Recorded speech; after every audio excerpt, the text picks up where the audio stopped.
Hi, I'm Caitlin Conover. This is my first YouTube video. I wanted to write about the Democratic debate experience, but my computer's broken. So here's what I'm doing. I decided tonight to attend a watch party for the Democratic debate here in Portland, Oregon. I'm new to Portland, and it was advertised as a meeting of the young Democrats of Oregon. And my first question is, do I qualify? At 30, apparently I do. Goes to 36, but I walked in the door and it was all old people. So it was clearly a combination of parties. And the craziest thing is half the room was Mayor Pete supporters, which I just don't understand at all. And I think that it was a combination watch party. So Mayor Pete supporters were specifically going to this party. And the next biggest group was definitely Yang.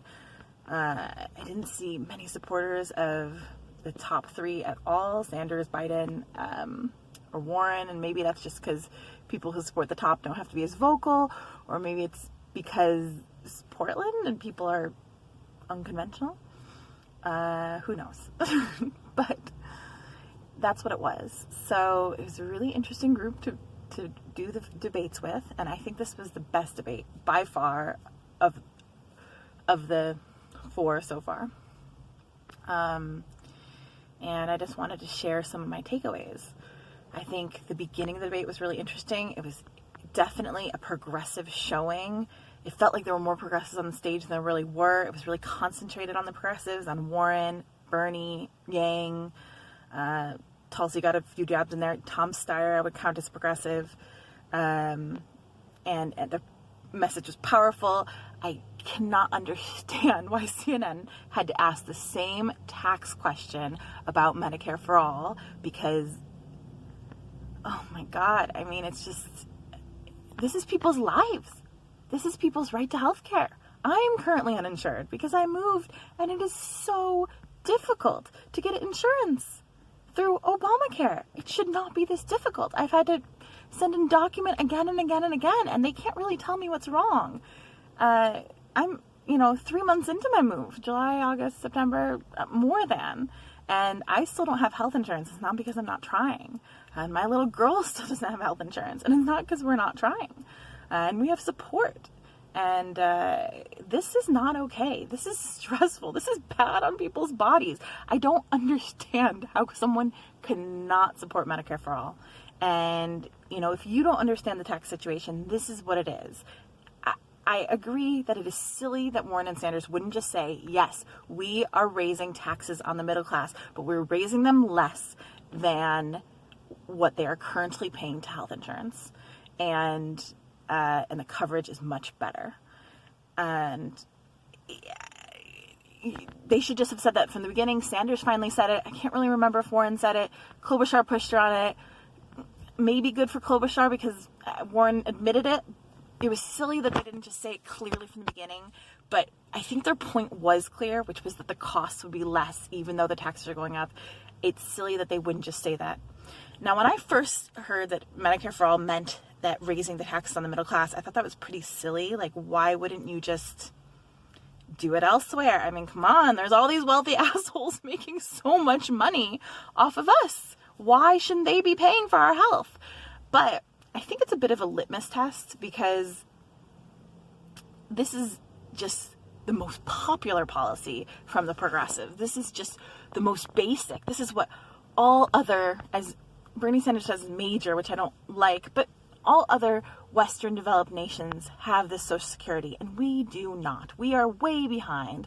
This is basic. And to say, we're going to raise your taxes a little bit to give you a much better quality of life is a bit of a litmus test to see if then they can put bigger policy proposals that may raise your taxes more, or maybe there's other places to take that money. But, I do think saying, you're already paying much more than this, let's just put a little more on your taxes so that you can be covered, so you don't have to go through the stress, so when you move states, you don't have to spend months worrying that you might get sick.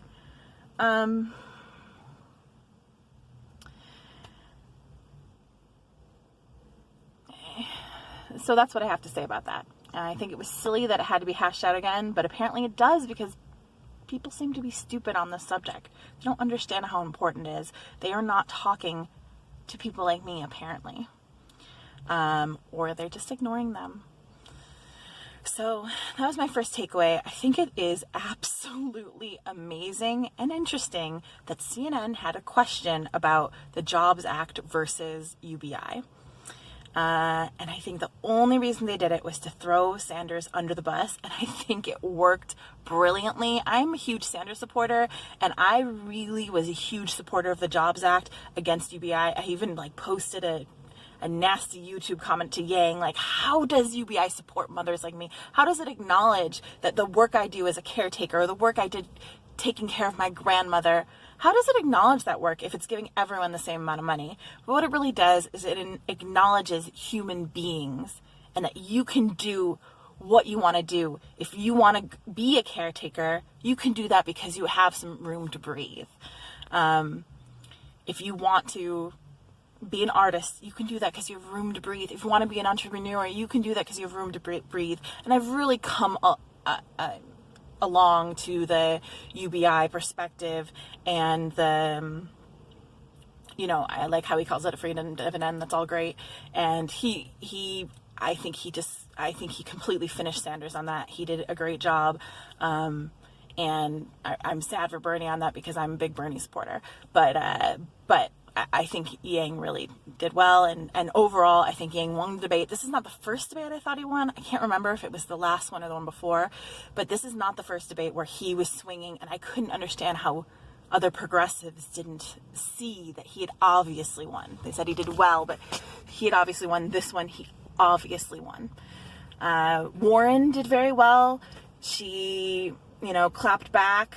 I thought the exchange between her and Biden was interesting, where she was like, she created this agency, and he's like, well, I helped. And she was like, Obama helped. And then she said, even though other people didn't help, which there's a video of him going after her when she's trying to, fight for these protections. And she didn't specifically bring that up, but she alluded to it. And that was kind of enough.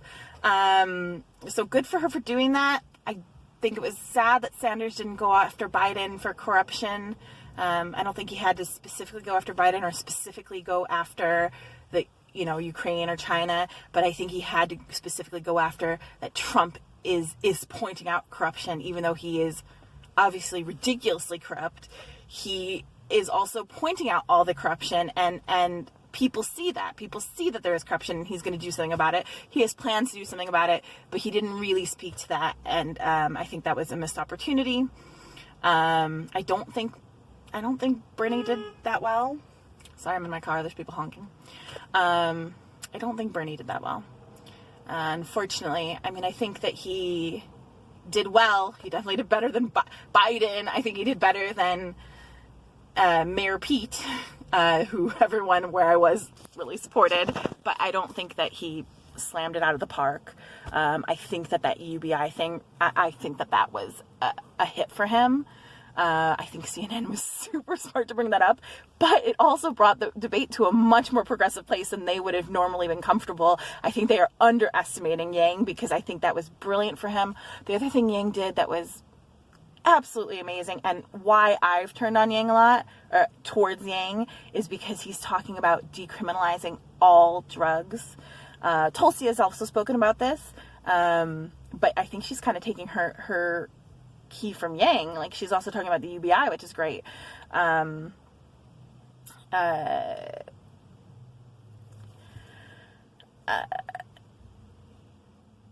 think so I think that decriminalizing all drugs is the only way to deal with addiction.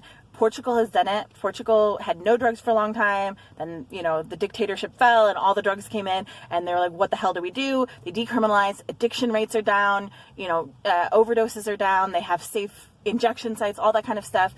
And we need this. I was just in a dollar store the other day where they said the bathrooms are locked because of too many overdoses in the bathroom.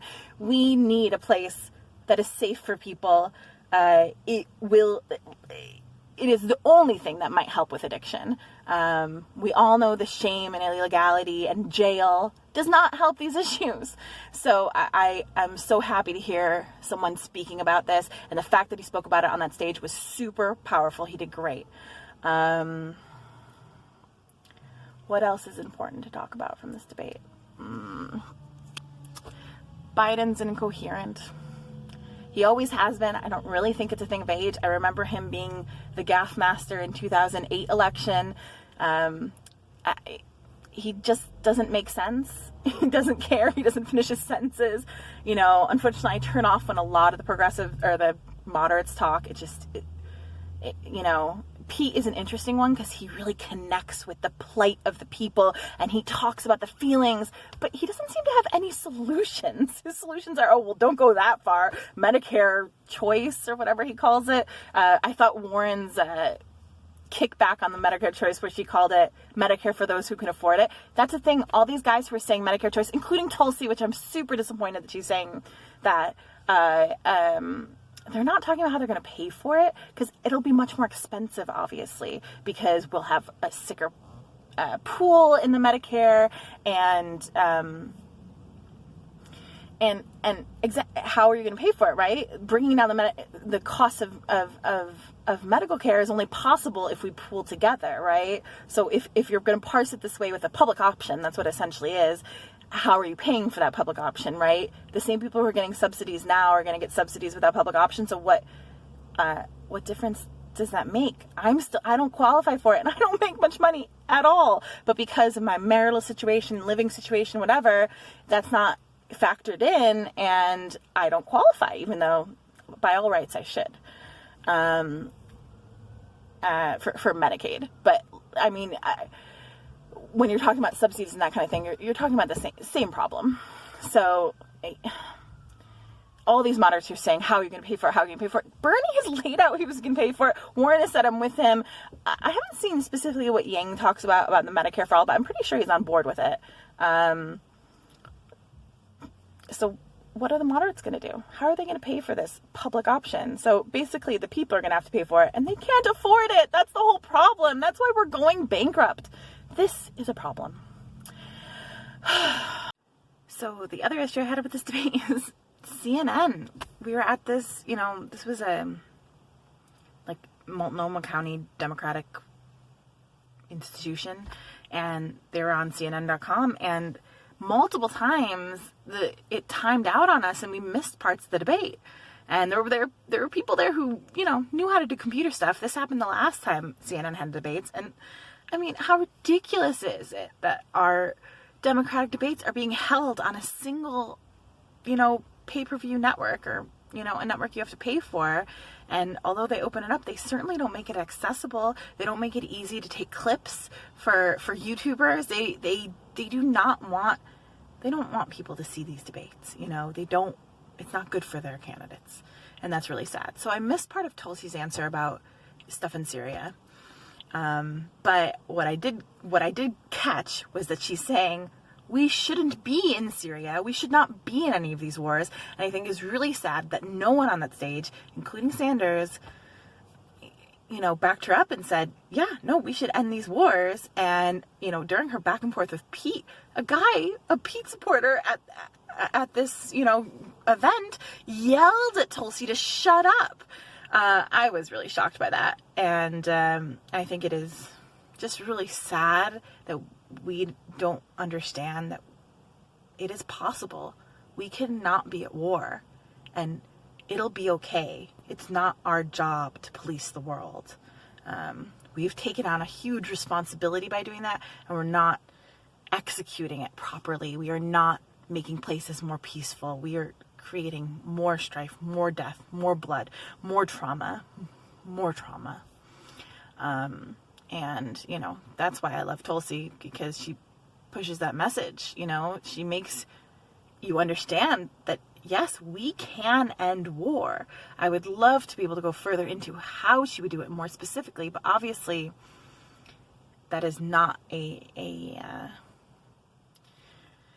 it was not important for the Democratic Party or the mainstream Democratic Party or CNN. And that is extremely disappointing. And I do have to point out that Sanders had a really powerful moment when he said, it's not just one industry that there are all these problems. He said, there's monopolies in all these industries, including the media, that, 10 companies are 90% of what the American people are seeing. And he talked about it in several industries. I thought that was his most powerful moment, and that was well taken. It's not that he didn't have powerful moments. I just didn't think he kicked it out of the park like Yang did. So that's my short analysis. I hope you enjoyed. Thank you.